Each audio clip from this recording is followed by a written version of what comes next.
Chi Minh Ville. Bonjour, je suis très heureux de vous retrouver pour la suite de notre voyage en francophonie à travers le Vietnam.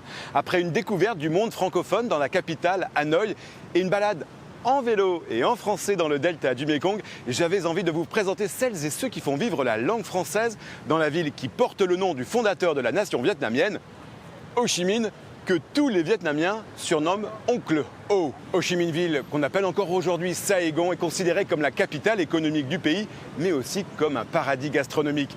Alors pour me faire visiter la ville, j'ai rendez-vous avec David Tay, c'est un chef célèbre dans tout le pays. Vous êtes prêts? Le voyage en francophonie à travers le Vietnam continue.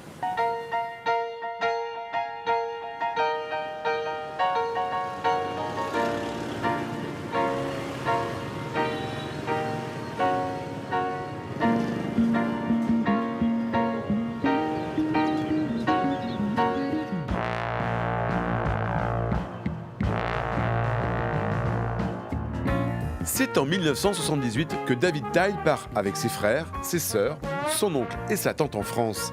C'est lui, en salopette rouge sur la photo. Il a tout juste 5 ans. À Paris, sa famille ouvre un restaurant et David passe sa jeunesse entre les cuisines et la rue où il joue les voyous. 25 ans plus tard, il revient dans son pays natal et se consacre à sa passion, la cuisine. Il devient l'un des plus grands chefs du pays, gagne de nombreuses compétitions et travaille aussi dans les plus grands restaurants du monde pour faire vivre des expériences culinaires originales avec toujours un esprit rebelle.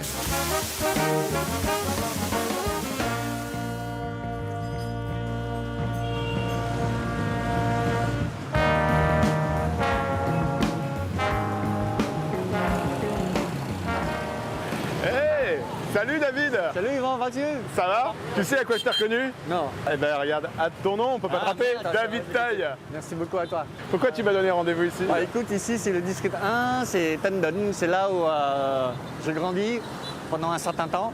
Et puis cette cathédrale là, c'est un peu la Notre-Dame de Paris. Elle est belle. Et alors cette petite couleur rose là, Et elle est phénoménale et c'est un lieu très important pour le Vietnam. Parce que le Vietnam, malgré le bouddhisme, il y a quand même des catholiques et quand tu vois qu'il y a encore cette heure de messe le dimanche, les gens viennent prier, c'est affolant. Et puis en plus de ça, tu as cette messe, mais j'habite à côté, je suis à 5 minutes d'ici. Ah, tu me montres? Je viens faire. On y va alors, on y va. Alors cette rue là elle est toute petite, mais elle est tellement connue. C'est pourquoi elle est connue? Ouais, parce que c'est la route de Ban Seo. C'est quoi le Ban Seo? C'est les crêpes vietnamiennes. D'accord. Alors, ça fait depuis 35 ans qu'ils font ça. Et ils sont terriblement bons. Là, le fameux Ban Seo. Ban Seo. Ban, ça veut dire cake. Seo, ça veut dire roulé. Donc ça veut dire la pancake roulée. Roulée. Voilà, la crêpe D'accord. roulée. Voilà. L'idée, c'est que ça soit fine, croustillante. Voilà, et bien sûr, moins de gras. Donc crevettes et soja. Crevettes, soja, porc, oignons, ciboulette. Ça s'accompagne avec de la salade, avec des herbes. Voilà. Donc en fait David, c'est un plat très populaire, ça coûte pas très cher. Tout à fait. Une crêpe comme ça pour 2 à 3 personnes, c'est à peu près 4 euros. 4 euros. Ah ouais. Donc tu viens que pour les crêpes ici. C'est Ban Seo, c'est le restaurant de Ban Seo. Tu viens pour ça? Tu viens que pour ça. Tu viens pas manger ici pour manger d'autres choses que des Ban Seo. On y va. Ho Chi Minh, c'est dur de trouver des zones vertes. Il y a beaucoup de circulation. Ah oui, ça c'est phénoménal au Vietnam. Trop de trafic. Voilà le parc. Voilà, bienvenue au parc. Hein. Alors cette petite faune, au Saigon, j'appelle la faune parce que c'est le seul endroit où il y a plus de verre. J'adore cet endroit. Et c'est un parc où tu peux venir te reposer comme en France en fait. Manger ton sandwich, c'est sympa, ça te fait une relaxation. Puis c'est surtout, il est à côté d'un lieu gigantesque et monumental. À Saigon, c'est la poste, le Bu Dinh, on appelle ça au Vietnam, le Bu Dinh. C'est spécial. C'est une poste spéciale. Ah oui, on va voir. Tu m'amènes? Ah ouais, on y va. Comment on dit on y va en vietnamien? Đi. Di. Allez, đi. Di. On y va. Oh là là. Cette poste, elle est incroyable. Ah, regarde, la 1886, 1891. Il est marquant ce lieu parce que et quand tu vois une poste comme ça, pour moi c'était pas une poste, ça ressemblait à comme une entrée de gare. Donc puis moi quand je travaillais à Paris, ça m'a fait illusion tout de suite, ça me rappelle la gare Saint-Lazare. Cette poste, David, c'est aussi un témoignage du passé colonial français du Vietnam. Mais je pense que quand les gens ils voient ça, ils disent comme je crois que le Vietnam a un passé qui a été colonisé, ça c'est vraiment le résultat. Et ce qui est étonnant, David, c'est que tu as sur la façade des noms de personnages illustres français. Et tout le monde le dira ça encore. L'architecture a été faite par des Français. Et on le sait ça. C'est le tracé, c'est leur signature en fait. Voilà. On va aller voir. On va aller voir, ouais. Regarde, voilà, c'est bienvenue à la Poste. C'est un peu ici une remontée dans le temps quand même. Tout à fait. Tu sens les vibrations d'ailleurs.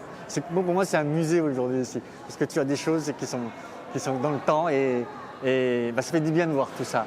Mais quand tu vois qu'il y a autant de touristes aujourd'hui, ça veut dire ce que ça veut dire. C'est devenu une place où il y a une histoire, il y a des traces. Donc regarde les arcades, les guichets, c'est exactement le même feeling qu'on rencontre ça dans le sud de la France parfois. Voilà. Ce qui est chouette, c'est que ça continue à être une poste. Les gens viennent acheter poster leur carte postale. C'est un peu un feeling, hein. C'est un peu une histoire de venir ici, de faire ton poste. Et là, on a le portrait d'Ho Chi Minh. Pour toi, cette ville, c'est Saigon ou c'est Ho Chi Minh Ville? Oui, il ne faut pas oublier le boss. Notre président du Vietnam, oui, Ho Chi Minh, qui a été quand même une grande inspiration pour les Vietnamiens, pour le changement et pour le Vietnam aujourd'hui. Le futur, le développement du Vietnam, le temps, c'est Ho Chi Minh. Mais de cœur pour nous, les Vietnamiens qui sont de France et qui reviennent, il y a un petit cas. Lui, sur mon passeport, c'est encore marqué Saigon. Bon, maintenant, il faudra qu'on aille au marché parce que ce soir, il faut qu'on cuisine un petit plat pour toi. Oui. Donc, je vais te faire un petit plat sympa. Avec grand plaisir. On choisit les herbes, etc. Puis il est encore tôt, donc il faut qu'on y aille. Dans le centre historique de Ho Chi Minh Ville, il y a une maison connue de tous les habitants et qui attire les foules lors des journées du patrimoine. C'est la résidence de France.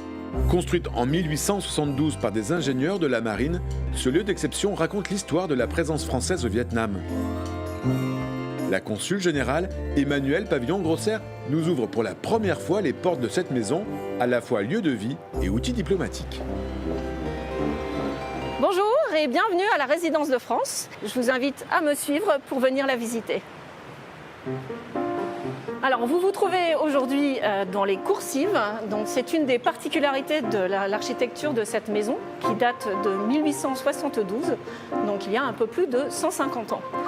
L'intérêt des coursives, outre le fait que ça empêche le soleil et la pluie, puisque nous sommes quand même dans un climat très tropical, de rentrer dans la maison, c'est aussi de protéger un petit peu l'intimité des personnes qui se trouvent à l'intérieur.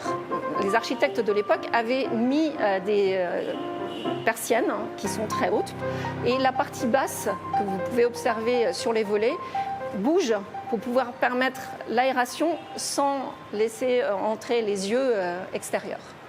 Alors, nous nous trouvons maintenant dans le grand salon, la partie principale de cette belle résidence.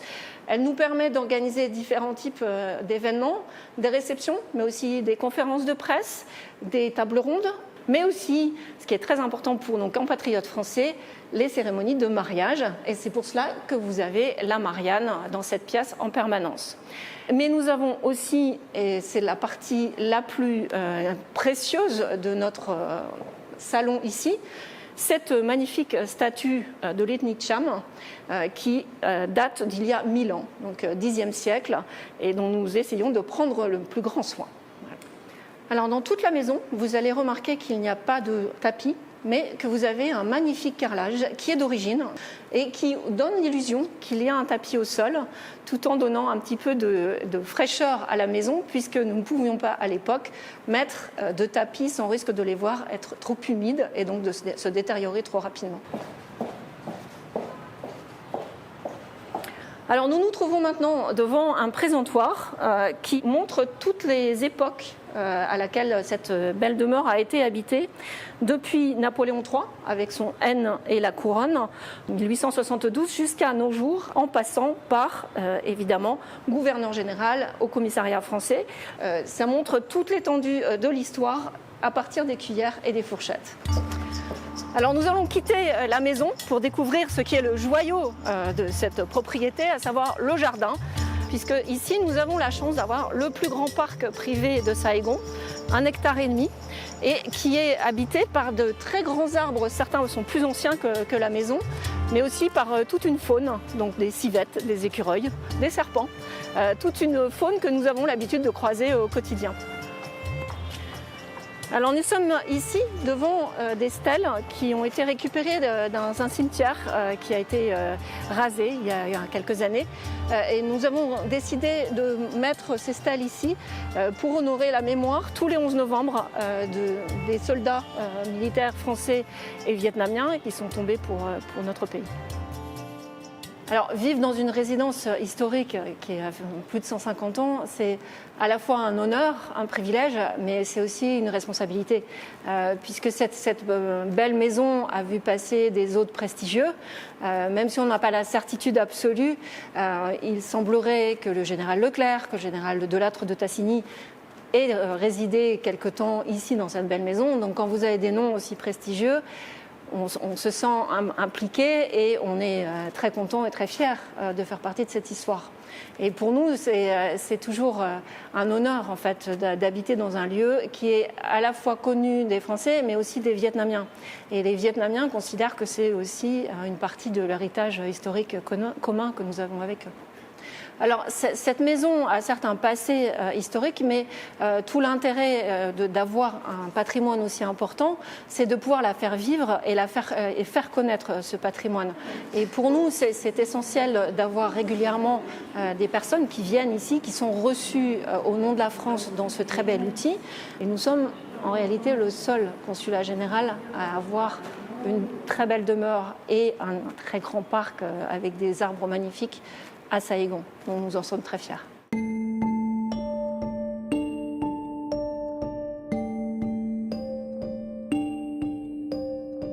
Cette route elle est un peu spéciale parce que c'est un peu le raccourci de aller au marché. Les petits raccourcis sympas, moi j'adore parce que ça me dépaysage tout ça, tu vois. Avant c'est parti aux Français, Ah bon, ces maisons-là. Ah ok. Elles étaient à la fin. C'est un petit quartier français. C'est ça. Un peu de légumes, un peu d'herbes, des poissons séchés. Là, c'est là où je prends mes herbes. D'accord. C'est elle ta fendeuse favorite. C'est ça, les tomates, elles sont belles. Hein. Ça c'est quoi comme herbe, David? Ça, c'est du basilic vietnamien. Vietnamien. Ah ouais, Ok. c'est différent. Regarde, c'est pas celui qu'on fait le pesto. Alors j'ai entendu David qui paraît que pour désigner des légumes en Vietnam, ce sont des mots français. Oui, les tomates, les artichauts, la salade, ça c'est l'histoire, c'est l'Indochine. Donc on dit carotte, tomate, salade. Tomate, salade. Ça c'est français. D'accord. Bon, brocoli aussi. Brocoli aussi. Souffleur. Bon, tu sais quoi? J'ai très faim. On y va alors, c'est parti. Allez, On va chez toi? Ah, il faut qu'on cuisine un petit Allez, on peu y quand va. même. Allez, je te suis. Oh, je vais te montrer mon petit bistrot. Voilà, Kobe Bistrot by Chef David Thai. Waouh, Allez, ça claque. ok. Ah, bienvenue dans mon restaurant, le bistrot. Ouais, c'est très mignon. Ouais, merci à toi. Donc là, on fait un concept très français bistrot avec une viande japonaise. D'accord. Et je dérive un peu aussi sur les légumes. Mais par contre, je vais te faire essayer avec quelque chose, un truc spécial. C'est le teppanyaki. Le Là-haut. teppanyaki. Voilà, on va t'essayer ça. tu vas D'accord. voir. Voilà le teppanyaki.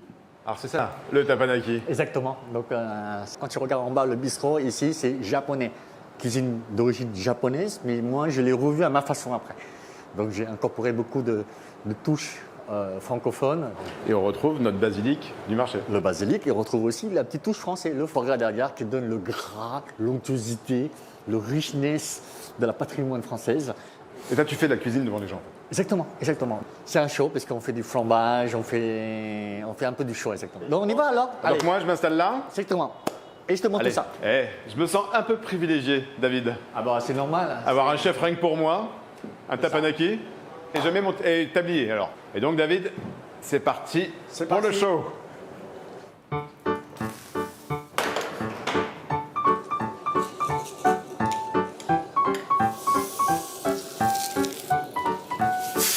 L'œuf avec le gras qui coule.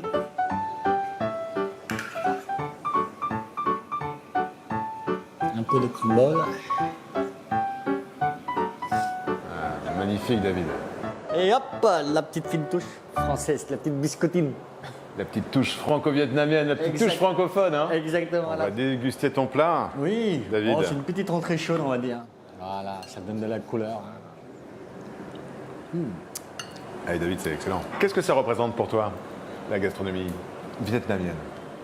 Je pense que la cuisine vietnamienne, c'est l'avenir parce qu'on reste très simple. Et tout ce qui est simple aujourd'hui, pour nous, c'est quelque chose d'il y a 30 ans. Mais ça revient à la mode. Et toi, tu essayes donc de marier tout ça et de t'inscrire dans cette histoire? Moi, j'essaie de travailler comme en France, c'est-à-dire on va retrouver étape par étape tous les ingrédients. On ne mélange pas tout ça là. Et les gens vont découvrir tout seul quand ils craquent l'œuf, oh l'œuf, la sauce, oh le foie gras. Et ça, c'est exactement ce qu'on a appris en France, c'est-à-dire féculents, le poisson, la garniture, la sauce autour. Donc, le schéma, il est là, le pose, il est là. Moi, j'ai que à profiter de la richesse des airs vietnamiens pour donner du saveur dans mes plats. Voici tes filets. Notre filet de bœuf. La langue française, est-ce que c'est un ingrédient dans ta recette C'est un de passeport. cuisine? C'est un passeport. C'est un passeport aujourd'hui. C'est plus que parler français. C'est un passeport pour nous. Voilà. Et c'est une fierté aussi pour moi aussi, en tant que Vietnamien, de dire c'est grâce à la France que j'ai pu acquérir ça. Et ça, c'est pas des pipeaux. Il y a quelque part une inspiration. Et cette inspiration, elle vient de là où j'ai vécu, donc c'est la France. Si tu avais un mot pour définir le Vietnam, ce serait lequel? Les joies. Les gens, ils regardent pas demain. Ils regardent aujourd'hui. Comme tu as vu tout à l'heure, les gamins dans la rue, ils sourient. Mais ce sont des sourires qui n'ont pas de valeur, en fait. En tout cas, tu m'as vraiment mis en joie. Merci vraiment beaucoup. à travers ce voyage culinaire. Merci beaucoup, David. Merci beaucoup. Et on va finir notre plat. Très bien. Allez, merci David. La gastronomie française, elle aussi, est bien présente à Ho Chi Minh Ville. Et ce sont de jeunes Vietnamiens de milieux défavorisés qui, tous les matins, mettent en avant un savoir-faire français, celui de la boulangerie.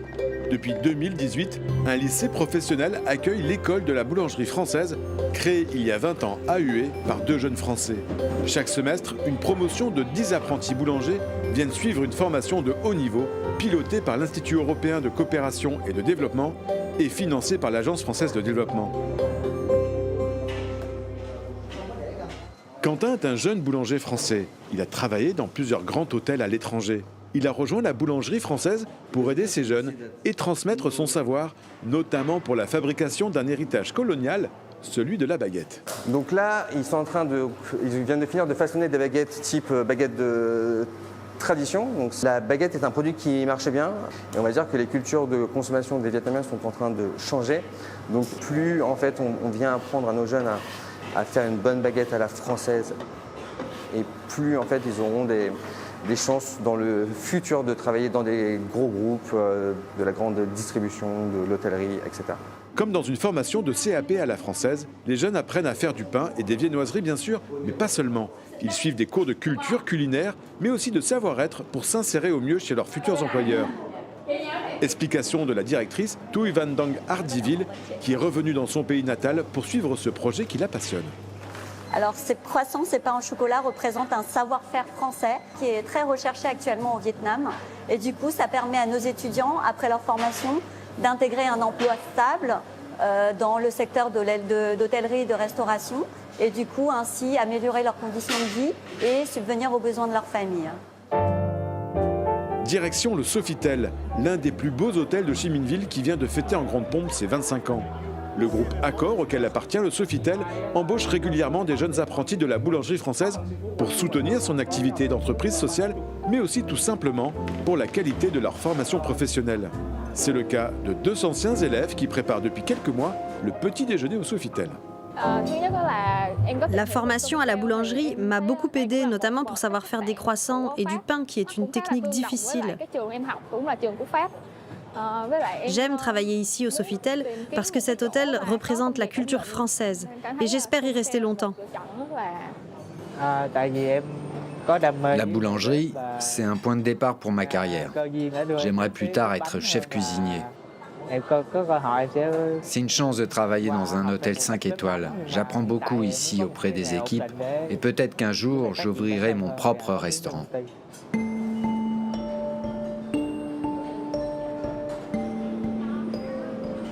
Allez, je vous emmène maintenant dans un événement qui existe depuis 3 ans à Ho Chi Minh Ville. C'est la Kermesse francophone qui a été fondée par Alexandra et Jaime de l'association Espace et Culture francophone. Et pour y aller, eh bien, je troque ma casquette contre un casque, car vous l'avez compris, le moyen de transport numéro 1 à Ho Chi Minh Ville, c'est le scooter. Hey, bienvenue à Ho Chi Minh Ville! Alexandra est anglaise et Jaime, lui, est espagnol. Tous deux habitent Ho Chi Minh Ville depuis plusieurs années. Leur trait d'union, c'est la langue française. Pour la partager avec les Vietnamiens, ils ont créé l'association Espace et Culture francophone. 2 fois par an, ils organisent une kermesse francophone au sein d'une école française pour proposer des activités autour du français et de la francophonie. Bienvenue au TV Sangmong. Et salut Alexandra. Salut Yvan, bienvenue à la kermesse francophone du goût. Je suis ravi de te rencontrer. Enchanté. Ça se passe ici? C'est ici. Alors ici, on est à l'école Boulet-Bill, qui est une des écoles primaires de l'Agence de l'enseignement du français à l'étranger. Et la petite école, et ils ont participé tous ensemble à 8 ateliers. Pourquoi c'est important pour vous d'organiser une kermesse francophone, de faire vivre la francophonie ici à Ho Chi Minh Ville? La francophonie, c'est aussi faire vivre la culture française. Il y a le goût, l'occasion de la semaine du goût, comme cette semaine justement aujourd'hui avec la kermesse. La francophonie, c'est l'occasion de parler de cinéma, de littérature, de toute la richesse de la culture française et de la partager aussi bien avec les petits Français, dont nos enfants, mais aussi les petits Vietnamiens qui apprennent le français. Et donc voilà, ils le voient en vrai, en direct. Et pour toi, Jaime? Écoute, pour moi, c'était surtout créer du lien entre les communautés vietnamiennes francophones et les communautés françaises installées ici au Vietnam.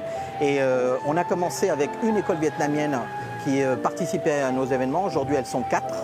L'université a inclus dans ses cours l'obligation de venir à nos événements. Et ça, c'est vraiment la preuve du succès de ces événements francophones ici au Vietnam, à Ho Chi Minh. Bravo, messieurs, mademoiselles. Merci d'avoir participé à la kermesse du goût de l'édition 2023. On les invite à revenir pour l'édition 2024. Au cœur d'Ho Chi Minh Ville, un lycée prestigieux fait vivre la langue française depuis 110 ans, le lycée Nguyen Thi Minh Khai, du nom d'une héroïne et femme révolutionnaire vietnamienne. Cet établissement est renommé non seulement pour son architecture coloniale typiquement française, mais aussi pour la qualité de son environnement pédagogique.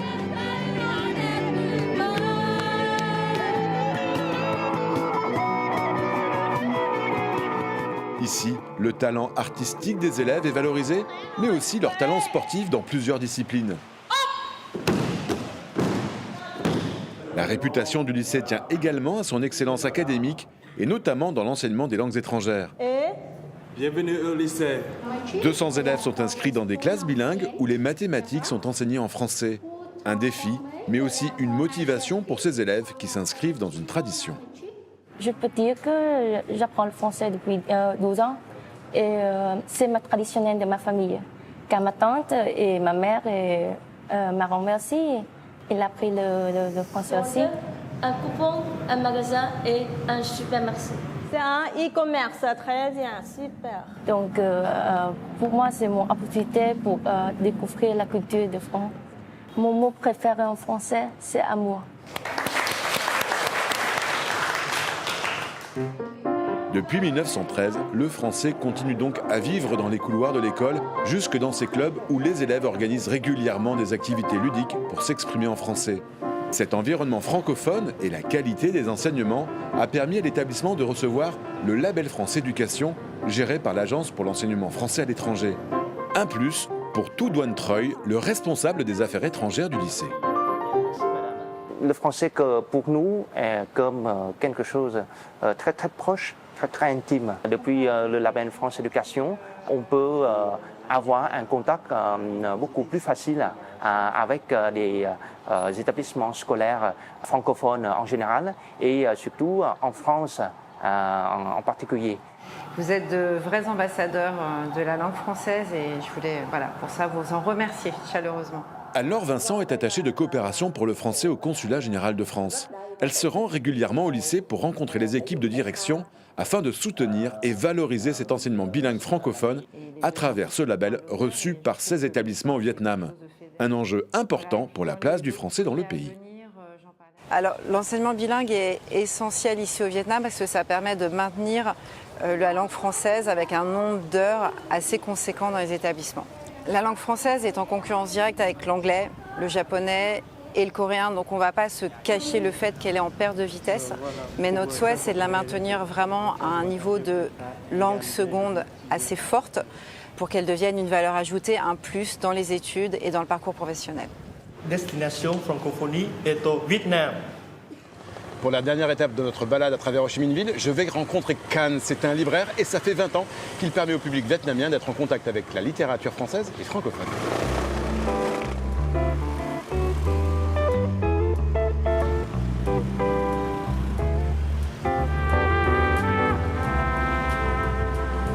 Can descend d'une famille assez particulière. Son grand-père était l'équivalent du Premier ministre jusqu'à la chute de la monarchie en 1945. Et son père était le secrétaire particulier de l'impératrice jusqu'en 1952, date à laquelle Can, avec sa famille, part en France. Il a 10 ans et passe ses journées dans la librairie que son père vient d'ouvrir à Paris. Quand le Vietnam s'ouvre à nouveau en 1993, il revient dans son pays natal et continue sa carrière d'ingénieur international. À sa retraite, il décide d'ouvrir une librairie à Ho Chi Minh Ville pour perpétuer la tradition de lettré attachée à sa famille.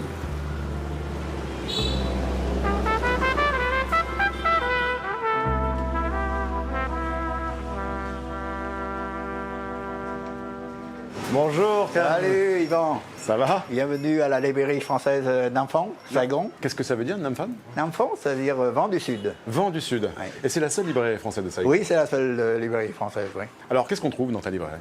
Écoute, de tout, des livres exclusivement importés de Paris.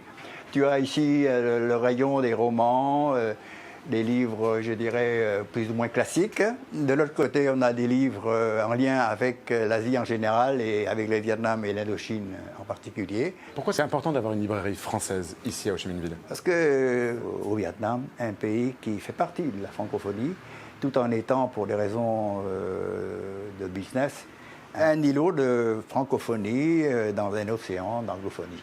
Si tu avais un livre à me conseiller pour rentrer dans la culture vietnamienne, ce serait lequel? Eh bien, celui que tu as sous les yeux, qui s'appelle L'imagerie populaire vietnamienne, par Maurice Durand, qui ne date pas d'aujourd'hui, mais qui est extraordinaire pour faire bien connaître la culture et l'ancienneté de cette culture vietnamienne.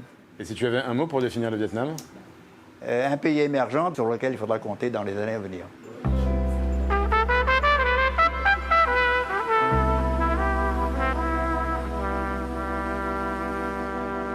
Voilà, j'espère que cette découverte de la francophonie vietnamienne vous a plu. Une francophonie historique, mais qui connaît, vous l'avez vu, un certain renouveau. J'espère surtout que ce voyage vous a donné envie de venir ici au Vietnam, rencontrer les Vietnamiens, un peuple souriant, accueillant et qui aime partager sa culture et ses traditions. Nous, on se retrouve bien sûr prochainement sur TV5 Monde pour une nouvelle destination. D'ici là, portez-vous bien où que vous soyez sur la planète francophone. Allez, salut!